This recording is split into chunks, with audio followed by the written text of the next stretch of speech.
Yeah, dog. Welcome to Wreck to Riches. I'm Thomas G. Always remember, I'm not a financial advisor. I am for damn sure not a professional. These are my opinions only, and for pure entertainment purposes only as well. Don't forget to pound the like button, subscribe, drop a comment. Always make sure you show some love. Let's get right into it. Are we in a bull run or in a bull trap? Bitcoin's going. It's doing its thing. It's doing its thing at a perfect time, too. It's like an early Christmas present, all right? And I'll tell you a quick story. And it's why I have this weird feeling. It gives me this gut feeling that, Bitcoin will probably go $45,000, $46,000 and could have a massive dump. We'll see.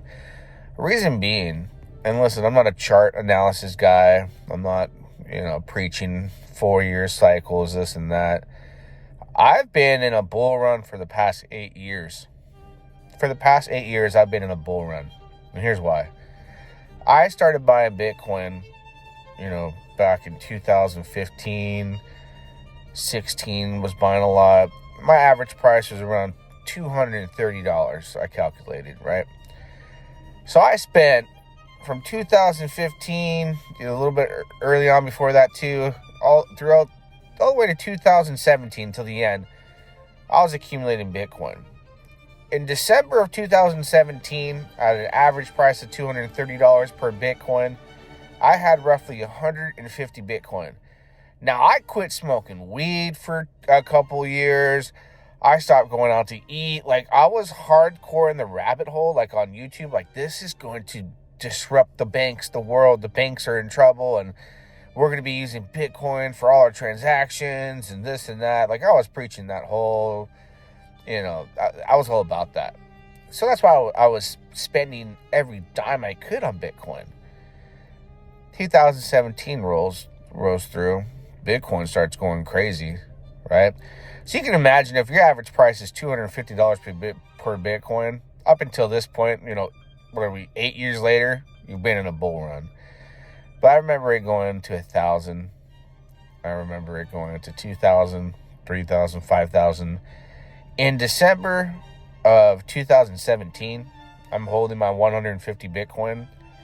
It passes $10,000. Now, I saw it get close to 20. I remember seeing it personally about $19,000 on Coinbase at the time. I was like, I'm buying my Bitcoin and I'm holding it on Coinbase, which was stupid. I ended up in the 2017, right when I realized how much it was worth, getting into a ledger and putting it on there. Smartest move ever. Not your keys, not your crypto. Self-custody is crucial. Get a hardware wallet, ledger, Trezor, whatever you want. So that pump happened, and it was massive. I remember on Christmas telling people, like, yeah, I got a bunch of Bitcoin. I'm like, what's up? I've been telling you guys for years now getting into Bitcoin. What's up now? 2018 hits. We just took a huge drop. It was $3,000 per Bitcoin. So I have that feeling in me, something about December and the price of the pumping of Bitcoin, or I'm like, this ain't gonna sustain very long. This is a bull trap. And it was my first time experiencing a pump of that magnitude and thinking to myself, why didn't I sell more? I remember I sold like 3 Bitcoin. I'll sell 3 Bitcoin, have a little bit of change, towards the right, almost at the top, and I'll wait till it gets to 100,000, $1 million Bitcoin. That's what I was really thinking, $1 million per Bitcoin. I was thinking about supply shock, halving, all these things I had researched over the years that I thought Bitcoin was going to be crazy amounts of money. People still think that. But I also fed into all the YouTubers that are like, we're going to 100K, and they're pumping their bags. And I'm not realizing what's going on and how the power of influencers. So 2018 happens. We're in a massive bear market, $3,000 Bitcoin. I just remember every day feeling like, man, I should have sold. I should have sold my Bitcoin. What the fuck was I doing? So that was a hard lesson learned. Years go by, COVID hits. We get new all-time highs. I start to sell. when I start seeing it again, right around $55,000, $60,000 Bitcoin, I'm like, I'm selling, bro.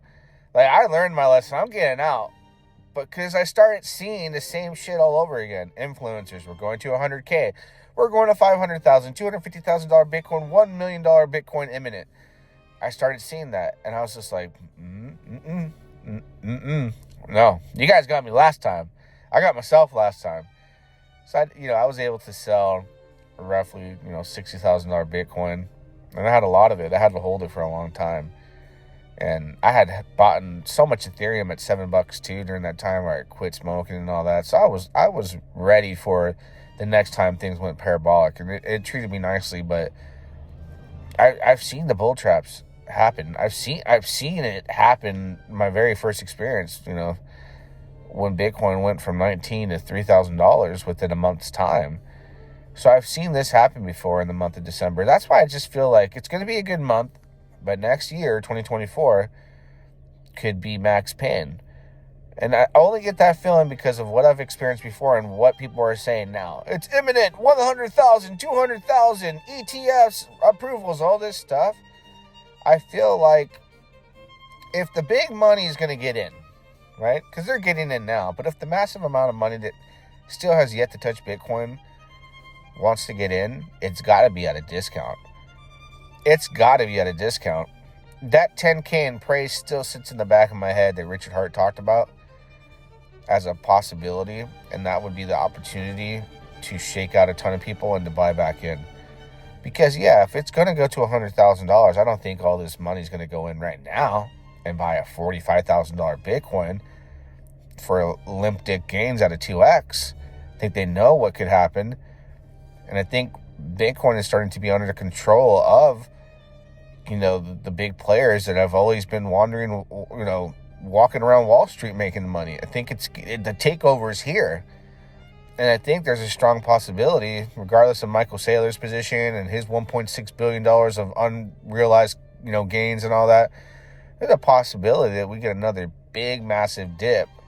And he'll buy it up too, because the future would be bright from that point. We might be in a bear for another year, heading to the end of 2024, 2025, then we'll really start the bull run.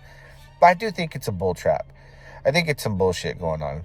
I think I'm seeing all these Solana blockchain sucks real bad. And that's when you got like Ben Armstrong pitching Solana. Like, I know he's got a massive position and he's trying to pump that bag. Because there is nothing special about the Solana blockchain whatsoever. To me, it's like equivalent to Dogechain. It's garbage, all right? There ain't nothing going on over there, and there's a reason for it. It's like Phantom 2. There ain't nothing going on over there. There's a reason for it. Nothing special. Nothing to write a letter home about. So these guys have no DeFi background, no DeFi experience. And I do have a lot more experience than some of these cats out there with like millions of subscribers, hundreds of thousands. I understand more. I have forgotten more about blockchain than they'll ever know in their lifetime. And I know that for a fact. I know that. These guys were getting in Bitcoin, $2,000-$3,000. I was buying that shit at $200, $250, $230 through Coinbase every paycheck. $7 Ethereum, a half a penny, 1 cent XRP. I've been around for a long time. So I just got this weird gut feeling. Could be a repeat of 2017 for me. So that's why I'm going to be selling some Bitcoin and be like, all right, man, I'll be happy with that. Give myself an early Christmas present, sell some, cash it out, and just be happy with the gains that are there. Because if it is a bull trap and we go lower and the discount comes, in the near future for institutional money to pour in at a rapid pace, imagine $10,000 Bitcoin. They're going to be all over that, while retail investors, people like you and me, are going to be like, I'm out. It's going to zero. That's what they want. That's what they expect. That's how, the guppies act, the plebes. So that's just my thought. Don't forget to pound on the like button. Bitcoin bull run, is it here? I don't know. Is it a bull trap? I highly suspect, but we'll see. Yeah, dog.